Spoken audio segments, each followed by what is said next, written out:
Halo, jumpa lagi dengan saya Depi di City Life Purwokerto. Online experience kita hari ini, saya ucapkan selamat bergabung untuk Anda semua, baik Anda yang Kristen maupun Anda yang bukan Kristen, serta Anda yang menyaksikan tayang kami ini, baik Anda di kota Purwokerto ataupun dimanapun Anda berada, saya ucapkan terima kasih.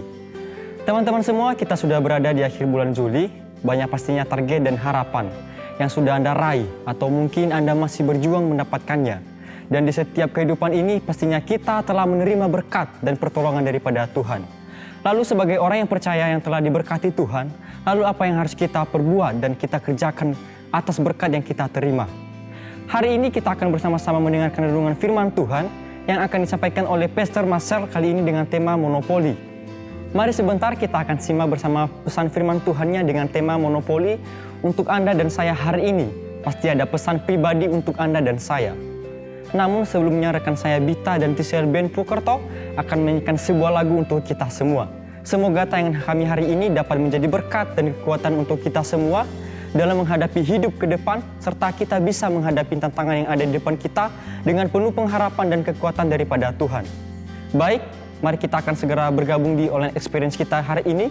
Dan untuk informasi, tayangan khotbah dan pujian hari ini adalah rekaman ibadah minggu lalu. Jadi teman-teman semua jangan kemana-mana dulu ya, tetap stay di channel ini. Tuhan memberkati kita semua.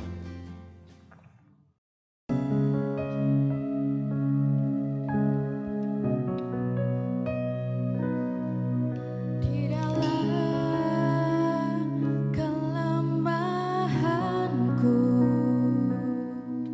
sempurna kuasa-Mu. Hebatnya tantanganku, lebih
Oke, selamat sore Bapak Ibu, saudara-saudara semuanya.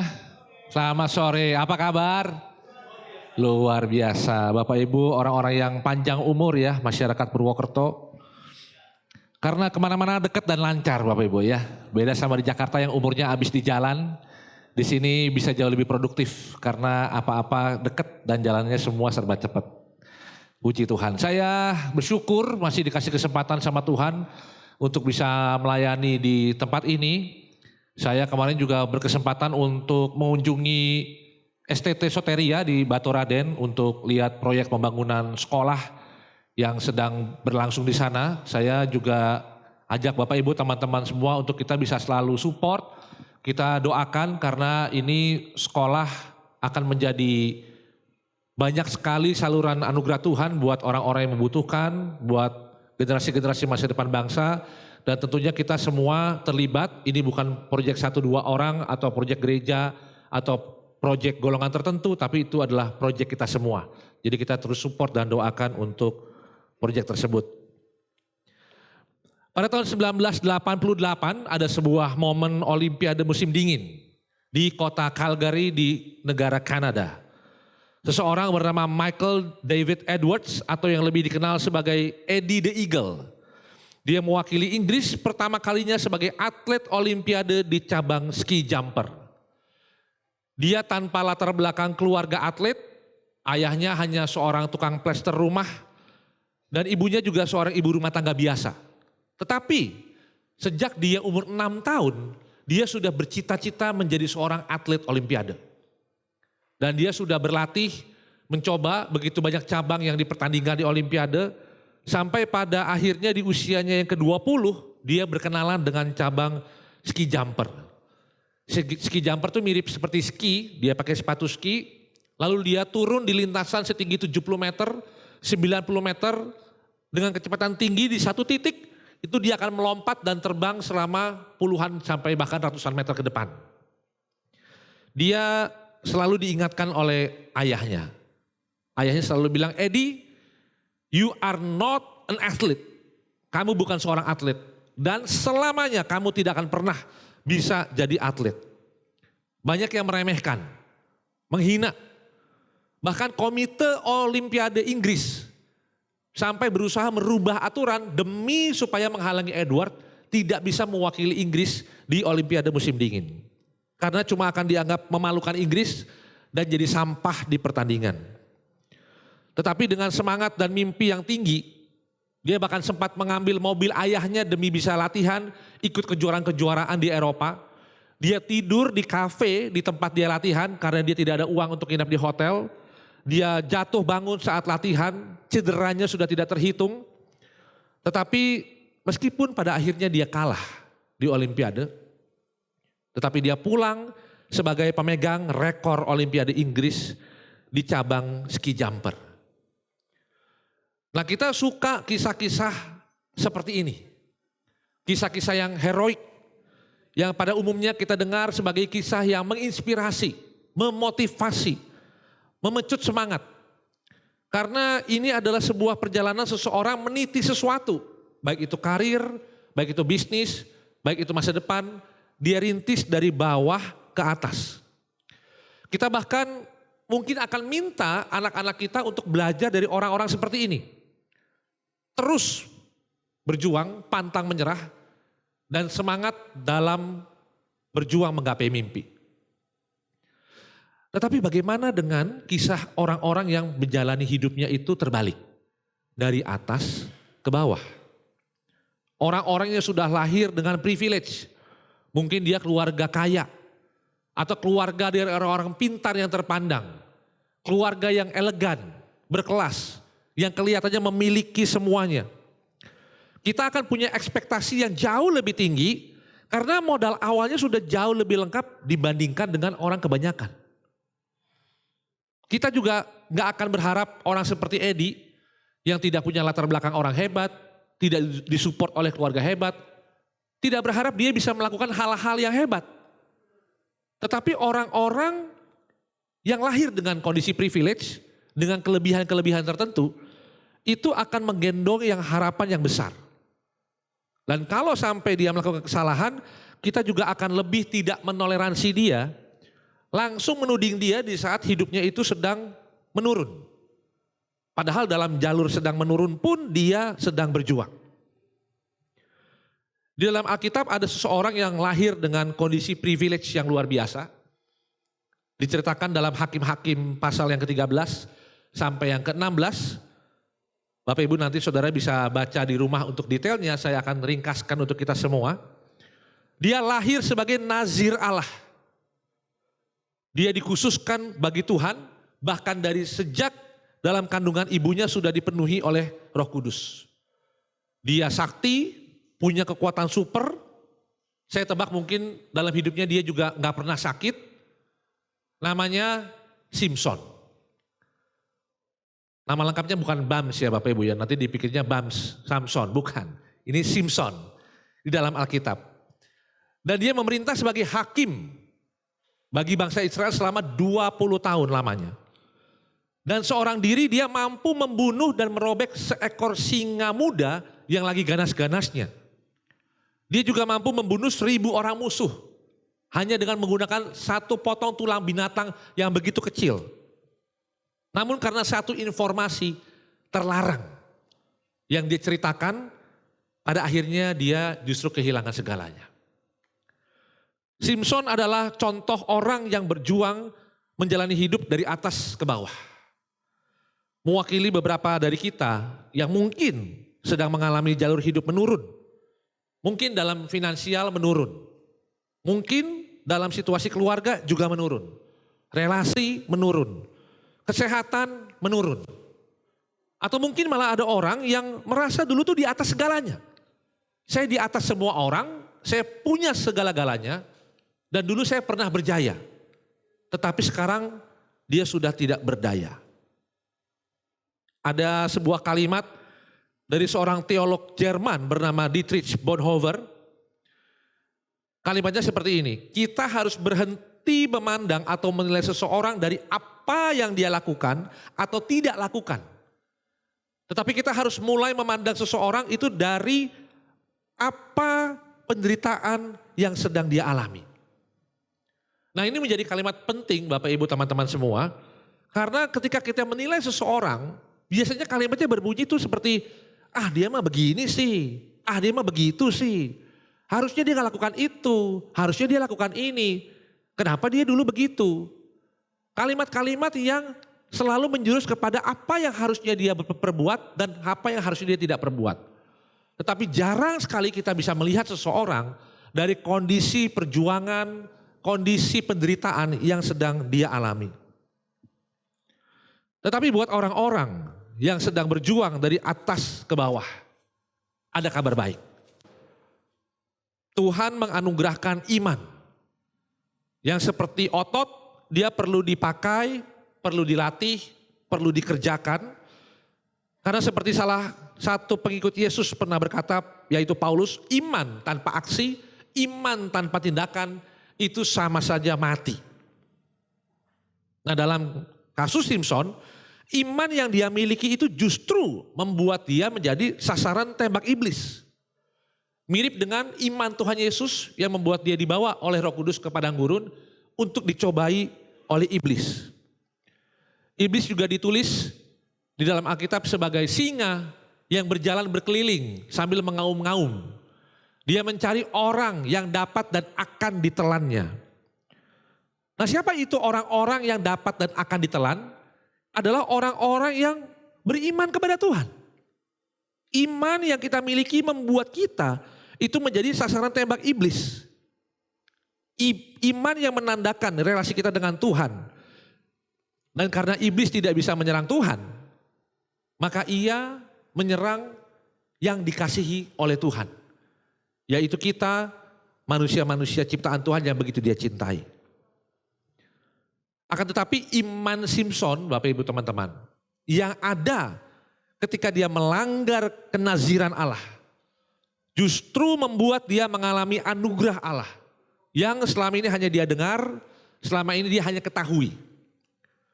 Nah, di The City Light ini khususnya dari tempat saya datang di City Light Jakarta Barat, sama juga seperti di tempat ini dan di Jakarta Timur, kita ini banyak melanggar kenaziran-kenaziran Bapak Ibu teman-teman. Kenaziran gereja yang selama ini menentukan mana yang boleh, mana yang gak boleh. Siapa yang layak, siapa yang tidak layak. Itu kita langgar semua. Tetapi justru itulah yang membuat kita mengalami banyak sekali anugerah Tuhan. Dan bukan cuma mengalami, tetapi juga menjadi saluran anugerah Tuhan untuk yang membutuhkan. Dalam bidang pelayanan yang saya ikut terlibat di dalam pemberkatan pernikahan, saya mendengar begitu banyak sekali cerita. Salah satunya ada satu pasangan yang bercerita mengenai kondisinya. Dan begitu saya dengar ceritanya, begitu saya lihat situasinya, langsung secara spontan respon saya bilang, wah kalau ini sih udah pasti gak bisa deh. Tidak bisa diberkati, tidak bisa dibantu. Kita udah gak bisa tolong karena situasinya terlalu pelik. Saya tidak bisa lakukan apa-apa lagi.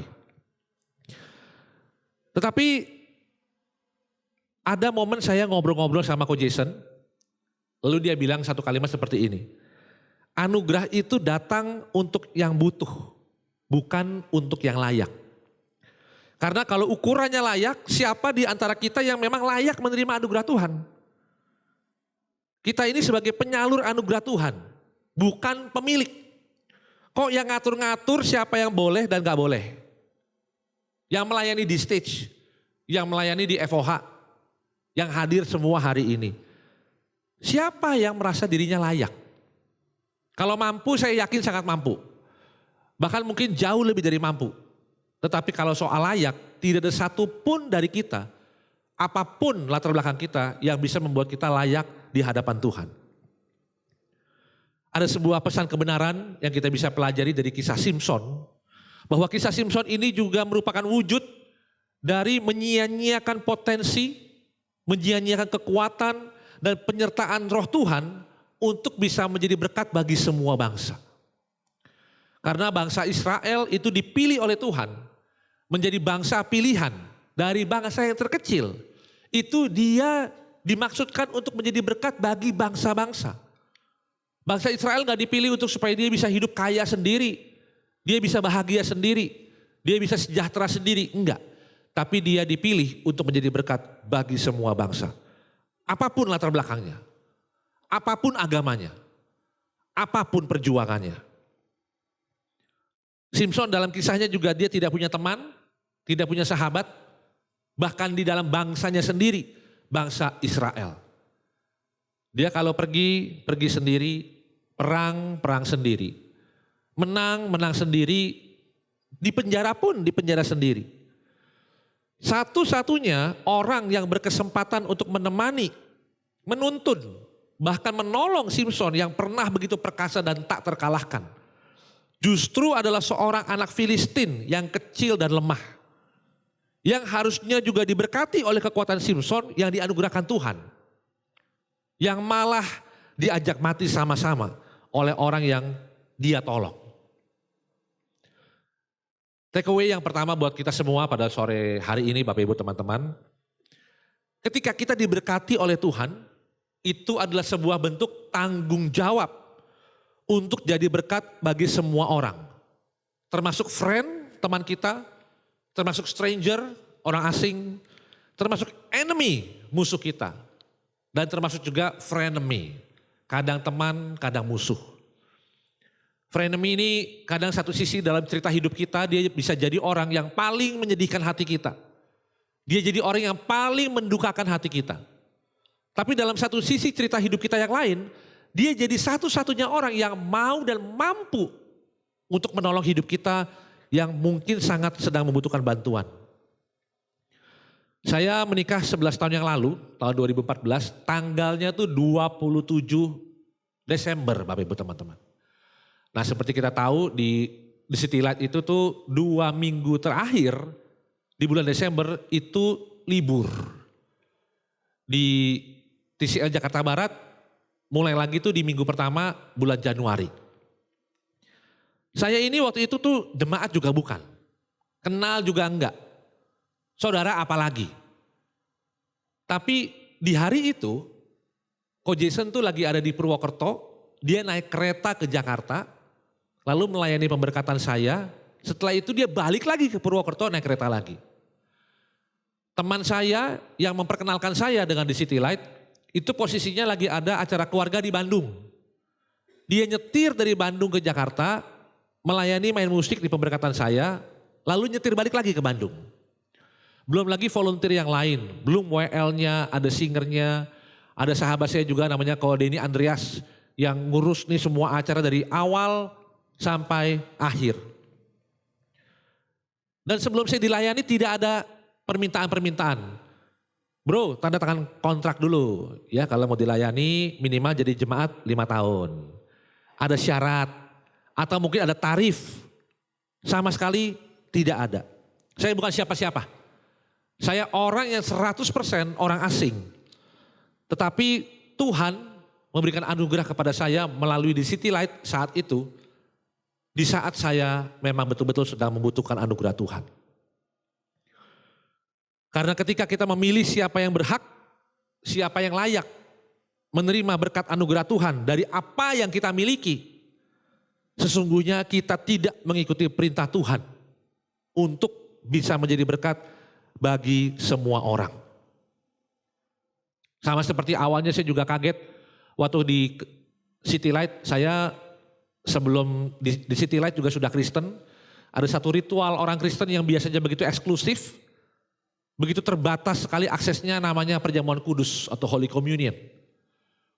Dulu tuh persyaratannya jangankan bukan Kristen. Yang sudah Kristen pun kalau belum dibaptis tidak boleh ambil, tidak boleh terlibat dalam perjamuan kudus. Tapi di City Light semua orang boleh terlibat.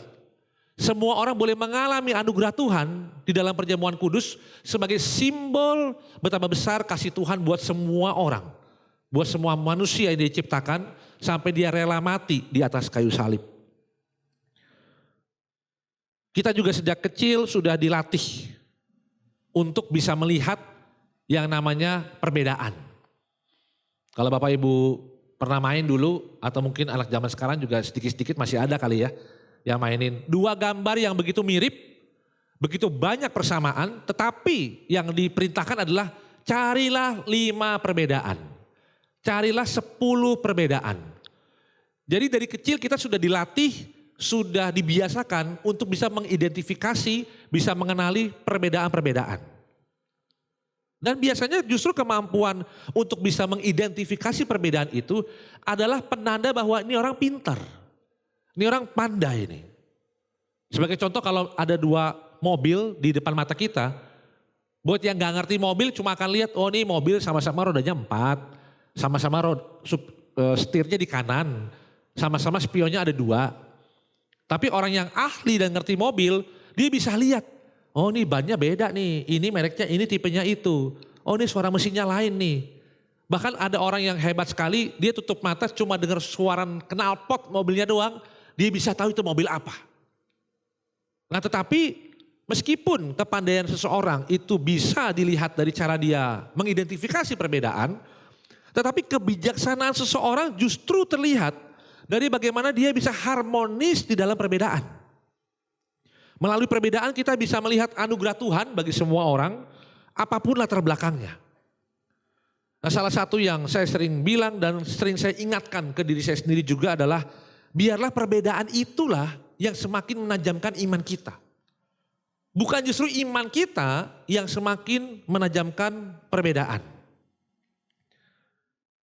Takeaway yang kedua buat kita semua Bapak Ibu. Kita sering mendengar, mengamini anugerah Tuhan. Sama seperti Ayub yang tahu dan sering dengar tentang anugerah Tuhan, tetapi mengamini dan mengalami anugerah Tuhan itu adalah hal yang sangat berbeda. Kita bisa mengalami anugerah Tuhan justru di saat kita sengaja atau tidak sengaja, itu kita melanggar semua standar moralitas, kita melanggar standar etika, norma-norma, baik kita sengaja maupun tidak sengaja. Saat itulah justru kita betul-betul membutuhkan anugerah Tuhan yang nyata bagi kita. Sama seperti juga orang-orang yang datang ke The City Light. Bukan orang-orang yang suci. Banyak dari kita adalah mungkin orang-orang yang tertolak, gagal, sudah mentok sana sini. Tetapi sebagai pengikut Tuhan Yesus kita berusaha keras dan serius mempraktekkan ajaran Tuhan Yesus, menerima semua orang.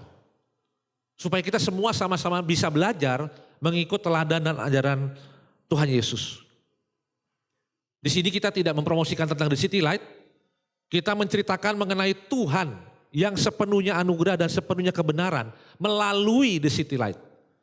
Dan kita membayar harga yang sangat mahal.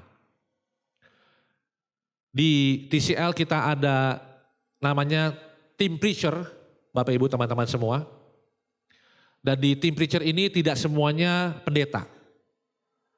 Malah satu-satunya pendeta itu Ko Jason. Sisanya bukan pendeta, pendekar semuanya.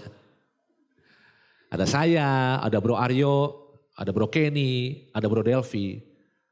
Dan sebelum menyiapkan khotbah dan sesudah kita menyampaikan khotbah, semua teman-teman itu tuh menyediakan hidupnya sekian jam dalam seminggu untuk bisa memberikan anugerah kepada teman-teman yang baru melayani.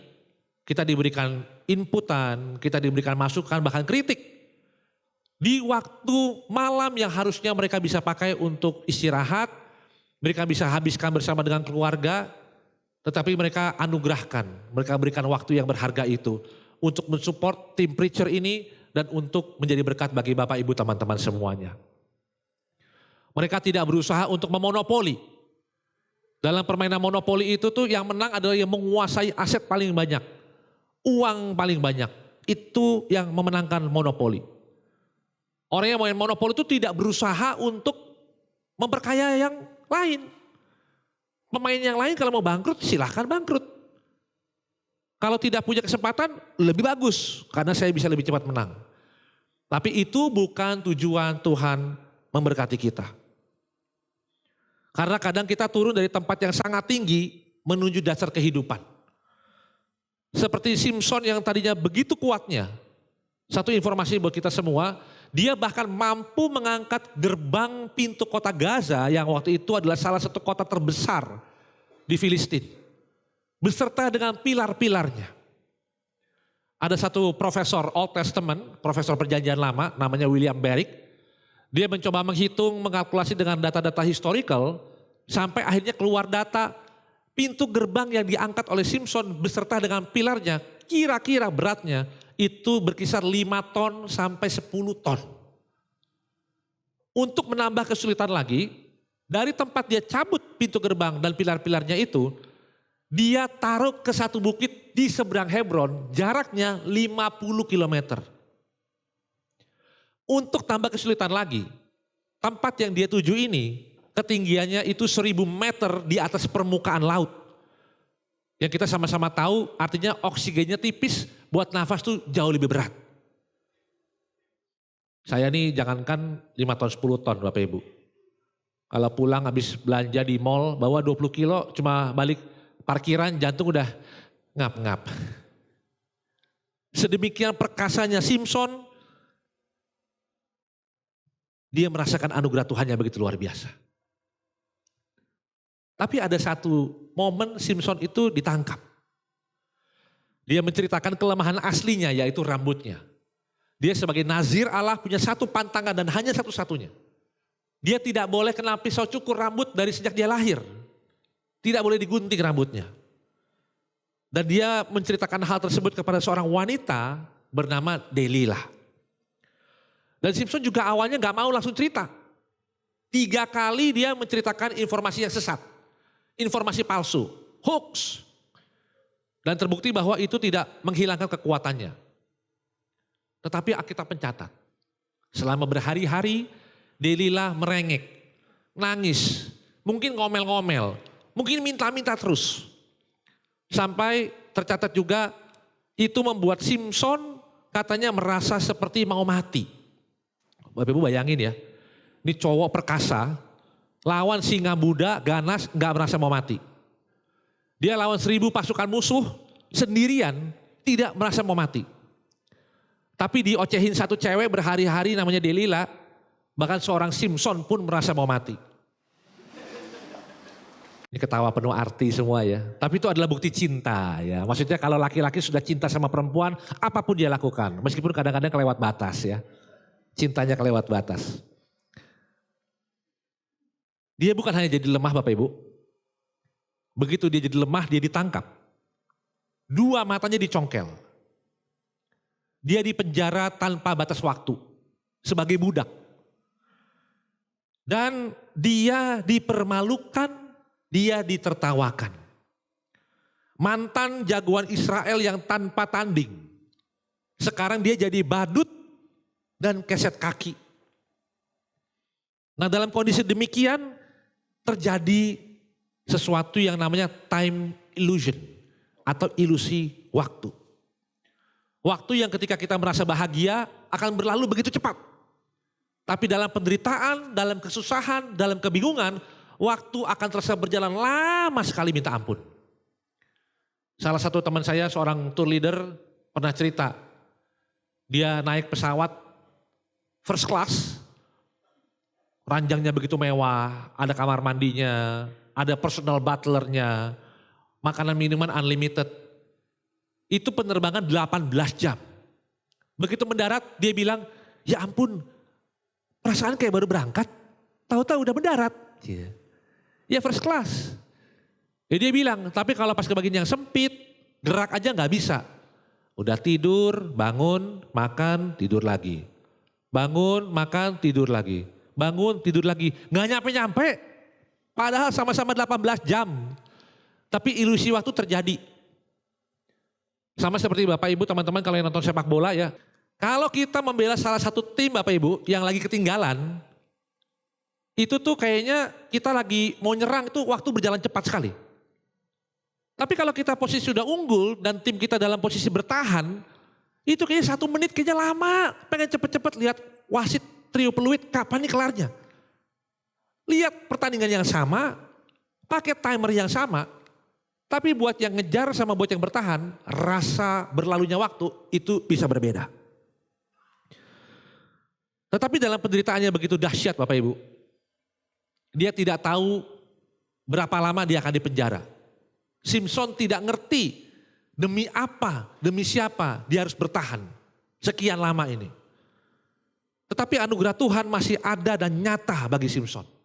Bagi kita semua yang meminta dan berserah kepada Tuhan, yang pada akhir hidupnya berdoa sekali lagi dan memohon penyertaan Tuhan. Dan Tuhan mengabulkan doa Simpson. Dalam kondisi di atas, dalam kondisi hidup kita baik-baik saja, iman membuat kita tetap ingat apa misi Tuhan dan tujuan Tuhan memberkati kita. Saat semua berjalan sesuai keinginan kita, keluarga, bisnis, rencana kita semua berjalan mulus. Iman kita mengingatkan, kenapa kok Tuhan memberikan itu semua dalam hidup kita. Kita tidak jadi lupa diri, apalagi lupa Tuhan. Karena ada kalanya Bapak Ibu teman-teman semua, justru berkat dari Tuhan yang menjauhkan kita dari Tuhan. Dalam kondisi kekurangan berkat, kita mendekat. Dalam kondisi banyak berkat, kita menjauh dari Tuhan. Tapi meskipun mungkin kita dalam penderitaan, dalam kondisi hidup kita sedang ada di bawah, imanlah yang membuat kita tetap melangkah dan bertahan bersama dengan Tuhan. Tuhan Yesus sering bilang, imanmu yang menyelamatkan engkau. Imanmu yang menyembuhkan engkau. Melalui iman yang adalah bukti relasi kita dengan Tuhan. Dengan kata lain, relasi dengan Tuhan yang adalah kasih. Yang menyembuhkan dan menyelamatkan. Kita menjalani hidup naik di dalam Tuhan. Hidup turun juga dalam Tuhan. Jadi sekali lagi kalau mungkin di antara kita ada yang hidup dalam ketidakjelasan saat-saat ini. Atau pernah ada di atas tapi sekarang sedang turun gak jelas. Usahanya mungkin melorot, kesehatannya juga merosot. Iman kita yang menyambungkan relasi kita dengan Tuhan. Sama seperti anak saya umur 8-9 tahun, tahun ini umur 9 tahun.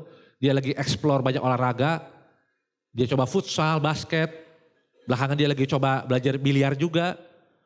Awal-awal saya pasti temenin dia. Di lapangan futsal saya temenin dia. Saya gak mau dia luka, jatuh. Karena dia belum ngerti medannya seperti apa. situasinya seperti apa. Tapi dalam perjalanan waktu saya akan pergi Bapak Ibu. Pergi bukan untuk meninggalkan dia, tapi pergi untuk menjauh. Dalam jarak pandang yang masih bisa melihat, kita pantau semua gerak-geriknya, dan di saat kita lihat dia mengalami sesuatu yang kemungkinan di luar dari kemampuannya, tanpa tunggu dia panggil nama saya tebak kita semua sebagai sama-sama orang tua juga pasti melakukan hal yang sama. Kita tidak tunggu dipanggil, kita akan langsung lari menuju dia untuk bisa menolong dan membantu dia. Paulus berkata iman, pengharapan dan kasih. Yang terbesar adalah kasih. Yang adalah Tuhan sendiri. Kita perlu menggantungkan iman kita pada Tuhan yang tidak terbatas. Tiap doa yang biasanya kita serahkan semua rencana, pekerjaan, keluarga, kita juga perlu berdoa menyerahkan iman kita kepada Tuhan. Iman kita tuh lemah, rapuh, sering jatuh, nggak stabil. Makanya perlu kita serahkan kepada Tuhan yang sepenuhnya anugerah dan sepenuhnya kebenaran. Iman yang bisa bersyukur dan peka terhadap kebaikan-kebaikan Tuhan yang kelihatannya mungkin sederhana. Kebaikan dan anugerah yang jika diterima tanpa iman ya rasanya biasa-biasa aja. Gak istimewa. Sama seperti saya kalau dikasih coba wine. Lidah saya ini gak peka. Mau wine murah, mau wine mahal. Di lidah saya sama aja jadi mubasir. Saya dikasih wine 200.000 sama wine 20 juta. Di lidah saya sama-sama aja. Karena tidak peka. Dikasih daging, mau yang murah, dimasak well done. Mau dikasih daging yang mahal, dimasak well done. Ya sama-sama aja karena emang gak ngerti lidahnya. Gitu. Tetapi kalau orang yang punya iman peka, tidak perlu tunggu proyek cair puluhan miliar, ratusan miliar. Matahari bersinar pagi dia sudah bisa bersyukur. Lagi starter mobil nyala sudah bisa bersyukur. Masih bisa makan bareng keluarga tiap malam, kanan kiri lengkap, sudah bisa bersyukur. Itu adalah bukti nyata melalui iman kita bahwa begitu besar kasih Tuhan bagi kita semua. Karena melalui iman kita bisa mengalami anugerah Tuhan yang unlimited. Iman yang lemah sebagai manusia menjadi unlimited ketika terkoneksi dengan Tuhan. Dalam konsep anugerah, there is nothing we can do to earn it. There is nothing we can do to get away from it. Tidak ada satu hal pun yang kita bisa lakukan sehingga membuat kita layak untuk mendapatkan anugerah Tuhan. Dan tidak ada satu hal pun yang bisa kita lakukan supaya kita bisa keluar pergi dari anugerah Tuhan. Karena iman kita bersama-sama dengan Tuhan, kita bisa punya iman yang tidak hanya diberkati, tetapi kita bisa punya iman yang memberkati. Amin. Mari kita berdoa. Tuhan Yesus, kami mau bersyukur, berterima kasih. Begitu besarnya kasih anugerah Tuhan, begitu sabarnya, begitu agungnya cinta Tuhan kepada kami semua. Apapun kondisi kehidupan kami. Baik kami yang sedang happy sekali dalam hidup. Atau untuk bagi kami yang sedang merasa menderita sekali dalam hidup. Tuhan tetap hadir. Tuhan yang menganugerahkan iman kepada kami sebagai bukti relasi Tuhan kepada kami semua. Tuhan yang selalu menjaga kami dan ajarkan kami untuk bisa menyerahkan segala sesuatunya. Bahkan termasuk iman kami. Kami mau gantungkan kepada Tuhan. Kiranya apapun yang kami dapat dari Tuhan, semua berkat yang kami terima dari Tuhan, kami selalu diingatkan bahwa tujuan kami diberkati adalah untuk memberkati semua orang apapun latar belakangnya, apapun agamanya, apapun perjuangannya. Ketika kami di bawah, Tuhan juga ingatkan bahwa selama ada Tuhan, meskipun kami tidak sekuat dulu, meskipun kami tidak sehebat dulu, tapi bersama Tuhan, kami bisa dipulihkan, kami bisa bertahan, kami bisa menyongsong kesempatan baru bersama-sama dengan Tuhan. Yang adalah kasih yang terbesar, yang sepenuhnya anugerah dan sepenuhnya kebenaran. Berkati kami semua, jaga kami semua, apapun perjuangan sedang kami alami, kami percaya tuntunan tangan Tuhan selalu setia menyertai kami. Dalam nama Tuhan Yesus kami berdoa dan mengucap syukur. Amin. Kita akan berdoa bersama-sama. Terima kasih Bapa dalam surga, sepanjang hari ini Tuhan sudah menyertai ibadah kami dan Tuhan sudah memberi kami kesempatan untuk datang kepada Tuhan. Tuhan tahu kedatangan kami sore hari ini. Kami membutuhkan Tuhan dalam hidup kami supaya Tuhan dapat terus bekerja, berkarya dalam hidup ini, mengubahkan segala kekurangan-kekurangan, kejelekan-kejelekan hidup kami ini boleh diubahkan oleh Tuhan, digantikan dengan sesuatu yang baru yang Tuhan kehendaki. Terima kasih Tuhan, hanya nama Tuhan, nama di atas segala nama yang sanggup melakukan yang terbaik bagi hidup kami. Tidak ada nama di dalam dunia ini yang dapat mengubah hati kami, hidup kami. Hanya nama Tuhan Yesus Kristus saja. Terima kasih Bapak. Tuhan memberkati Pak Marcel yang sudah melayani kami semua dalam ibadah pagi maupun sore. Kiranya Tuhan akan terus pakai hidupnya dimanapun dia berada. Dia boleh menjadi saluran berkat bagi banyak jiwa. Berkati keluarganya dan juga apa yang dikerjakan. Kiranya Tuhan akan selalu menyertai. Dan kalau sebentar kami akan kembali ke rumah kami masing-masing. Tuhan juga memberkati kami semua. Usaha pekerjaan yang kami lakukan. Keluarga kami, anak-anak kami. Tuhan sertai dan berkati. Supaya kami boleh mengalami berkat dari Tuhan. Dan kami tidak perlu mengalami kekurangan dalam kehidupan ini. Terima kasih Bapak. Berkat dari Allah Bapa, Allah Anak dan Allah Roh Kudus akan menyertai saudara semua kembali ke rumah masing-masing. Mulai sore hari ini sampai Maranatha Tuhan Yesus datang kembali. Bersama-sama kita katakan dalam nama Tuhan Yesus Kristus, Juru Selamat kami sudah berdoa. Amin. Sampai di sini ibadah sore hari ini. Tuhan memberkati Bapak Ibu semuanya.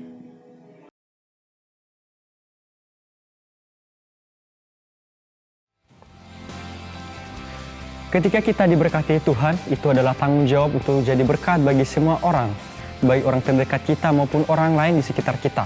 Teman-teman semua, sampai di sini oleh experience kita hari ini, semoga Anda semua mendapatkan berkat dan kekuatan dari tayang kami hari ini. Saya ucapkan terima kasih untuk Pastor Marcel untuk pesan firman Tuhannya. Semoga kita semua makin bersemangat dan kuat dalam menjalani hidup yang penuh dengan pengharapan ini. Dan kepada TCL Band serta volunteer TCL Pokerto, Anda semua luar biasa dan salam kompak selalu untuk kita semua. Serta kepada Anda semua yang menyaksikan tayang kami ini dengan setia, saya ucapkan terima kasih. Saya juga ucapkan terima kasih untuk Bapak Ibu dan teman-teman semua yang telah dengan setia dan antusias dalam memberi persembahan. Anda semua luar biasa sehingga program TCL Pokerto bisa berjalan dengan baik dan bisa menjadi reflektor terang Tuhan di kota Pokerto. Kiranya Tuhan memberkati dan memberi kemudahan untuk segala usaha pekerjaan Bapak Ibu semua. Selanjutnya untuk Bapak Ibu yang akan memberikan persembahan, baik persembahan rutin maupun persembahan perpuluhan atau persembahan untuk soteria, bisa langsung ke kotak persembahan yang ada di gereja, atau Bapak Ibu bisa langsung mentransfer ke rekening gereja yang tertera di daerah Anda.